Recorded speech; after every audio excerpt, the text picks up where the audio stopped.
সূরা আদ-দাহর আয়াত ৩১ তেলাওয়াত করব। আল্লাহ যাকে ইচ্ছা দয়া করেন।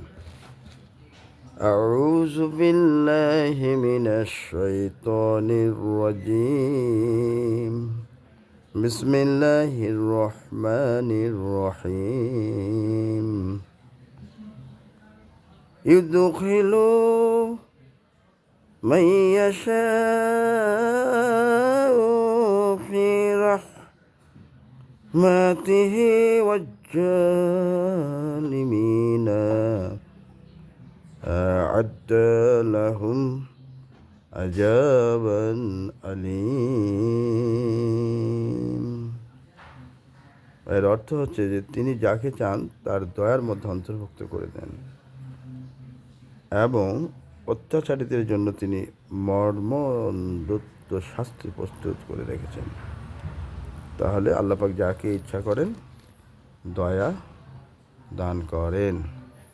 আরেকটা হচ্ছে ঝগড়াটে ব্যক্তি। আয়েশা রাদিয়াল্লাহু আনহা বলেছেন, নবী করিম সাল্লাল্লাহু আলাইহি ওয়াসাল্লাম বলেছেন, আল্লাহর কাছে সেই লোক সবচেয়ে বেশি ঘৃণিত যে সে অতি ঝগড়াটে। শুধু ঝগড়াঝাটি থেকে দূরে থাকতে পারাটাই হচ্ছে সবচেয়ে জ্ঞানীর কাজ।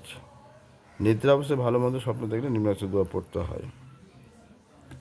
আউযু বিকা মিল্লাতি হিত্তামাতি মিন গাদাবিহি ওয়া ইকাবিহি ওয়া শাররি ইবাদিহি ওয়া মিন হামযাতিশ শায়াতিনি ওয়া আন ইয়াহদুরুন। এর অর্থ হচ্ছে কি অর্থ? আমি আল্লাহর পূর্ণ বাক্যসমূহের পানা নিচ্ছি তার ক্রোধ ও শাস্তি হতে, তার বান্দার অনিষ্ট হতে, শয়তানের কুমন্ত্রণা হতে, আর সে যেন আমার কাছে উপস্থিত হতে না পারে। সহিহ আবু দাউদ শরীফ 3893, তিরমিজি মিশকাত 217 পৃষ্ঠা হাদিস। আল্লাহ পাক আমাদেরকে আমল করতে